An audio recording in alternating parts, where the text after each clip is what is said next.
महाराष्ट्रात जर बघितलं तर आम्हाला या मातीतला मराठी भूमीतला पक्ष ही आम्हाला आम आदमी पार्टीला ओळख या महाराष्ट्राला द्यायची आहे.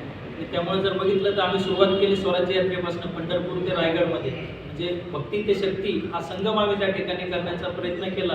आणि त्यामध्ये खरं सांगायचं तर तुम्ही म्हटलंय त्याप्रमाणे या महाराष्ट्रातले प्रश्न, या महाराष्ट्रासाठी आम्ही काय करू इच्छितो याचा आम्ही एक विजन बनवलं आहे. जसं पश्चिम महाराष्ट्रामध्ये असेल तर आमचे मुद्दे अगदी क्लिअर आहेत की ऊसाच्या संदर्भात असेल तर इथेनॉल निर्मितीला शेतकऱ्यांच्या गटांना परमिशन देण्याचा विषय असेल, 25 किलोमीटरचं लिमिट काढण्याचा विषय असेल, शेतकऱ्यांना इथेनॉलचे पंप टाकण्याची परवानगी देण्याचा विषय असेल. आणि ग्रामीण भागामध्ये फक्त शेती यावर अवलंबून, शेती ही फक्त अन्नधान्य न बघता अन्नधान्य आणि ऊर्जा दोन्हीचं पण उत्पादन ज्यावेळेस शेतकरी करायला लागतील त्यावेळेसच खरं अर्थाने उत्पन्न त्यांचं 2 पट 4 पट होणार आहे.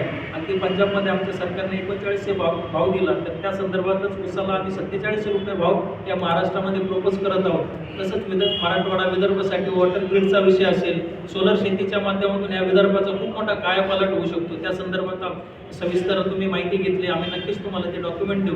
तर या इथले प्रश्नांचं जाण करून त्यावरचं उकल घेऊन आम्ही लोकांसमोर जातोय. आणि या गोष्टी करण्यासाठी म्हणून आम आदमी पार्टीला सत्ता द्या हे मुद्दे घेऊन आम्ही या ठिकाणी महाराष्ट्रामध्ये जाणार आहोत. ज्यावेळेस आम्ही लोकांमध्ये जाऊ आणि जे प्रश्न आणि जे सोल्युशन आम्ही घेऊन चाललो ते नक्कीच या मातीतले आहेत आणि मग लोकही आम्हाला या मातीतला पक्ष म्हणून स्वीकारतील, आम्हाला ठाम विश्वास आहे.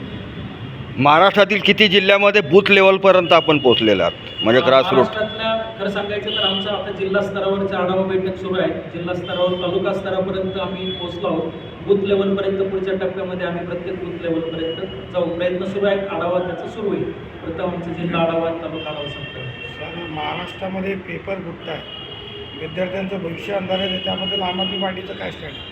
नक्कीच जर बघितलं असेल तर जो पेपर फुटीचा घोटाळा चालला आणि TCSच्या माध्यमातून सगळे नोकर भरती सुरू आहे आणि मग तिथनं सगळे घोटाळे ओरिजिनेट होत आहेत. तुम्ही जर बघितलं तर व्यापक घोटाळा मोठ्या प्रमाणावर भाजपच्या काळामध्ये मध्य प्रदेशमध्ये उघडकीस आला आणि प्रामुख्याने भाजप शासित जे राज्य आहेत त्याच ठिकाणी पेपर फुटीचे प्रकरण तिथून एक मोठं ऑपरेंडी सेट झाले आहे. तिथंच लोन आता महाराष्ट्रामध्ये पण आलं आहे. आणि म्हणून या संदर्भात आम आदमी पार्टीने महाराष्ट्र स्पर्धा परीक्षेची विद्यार्थ्यांची जी समन्वय समिती आहे त्यांच्याबरोबर फार जवळून काम करून आम्ही एक मोठं आंदोलन या ठिकाणी उभं केलं आहे.